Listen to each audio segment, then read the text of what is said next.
Iran के सदर मसूद पज़ेश्कियान 26 जुलाई को पाकिस्तान आ रहे हैं। दफ्तर ख़ारजा के मुताबिक ईरानी सदर मसूद पज़ेश्कियान सदर मुमलिकत आसिफ अली ज़रदारी, वज़ीर आज़म शहबाज शरीफ और दीगर अहम शख्सियात से मुलाकातें करेंगे। ईरानी सदर के दौरे के दौरान बाहिमी दिलचस्पी के इलाकाई और आलमी अमूर, तिजारती ताउन, सरहदी सिक्योरिटी, तवानाई और अवामी रवाबित जैसे अहम मौज़ूआत पर बातचीत मुतवक्के है। खित्ते के हालात और आलमी सूरत हाल के तनाजुर में ईरानी सदर का दौरा पाकिस्तान इंतहाई अहमियत का हामिल है।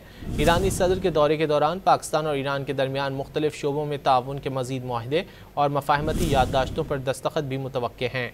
ईरानी वज़ारत ख़ारजा के तर्जुमान के मुताबिक पाकिस्तान और ईरान के बरादराना ताल्लुकात हैं। ईरानी सदर का दौरा बाहिमी ताल्लुकात में अहम संग मील साबित होगा। मुलाकातें करेंगे। ईरानी सदर के दौरे के दौरान बाहिमी दिलचस्पी के इलाकाई और आलमी अमूर, तिजारती ताउन, सरहदी सिक्योरिटी, तवानाई और अवामी रवाबित जैसे अहम मौज़ूआत पर बातचीत मुतवक्के है। खित्ते के हालात और आलमी सूरत हाल के तनाजुर में ईरानी सदर का दौरा पाकिस्तान इंतहाई अहमियत का हामिल है। ईरानी सदर के दौरे के दौरान पाकिस्तान और ईरान के दरमियान मुख्तलिफ शोबों में ताउन के मज़ीद मुआहदे और मफाहमती याददाश्तों पर दस्तखत भी मुतवक्के हैं। ईरानी वज़ारत ख़ारजा के तर्जुमान के मुताबिक पाकिस्तान और ईरान के बरादराना ताल्लुकात हैं। ईरानी सदर का दौरा बाहिमी ताल्लुकात में अहम संग मील साबित होगा।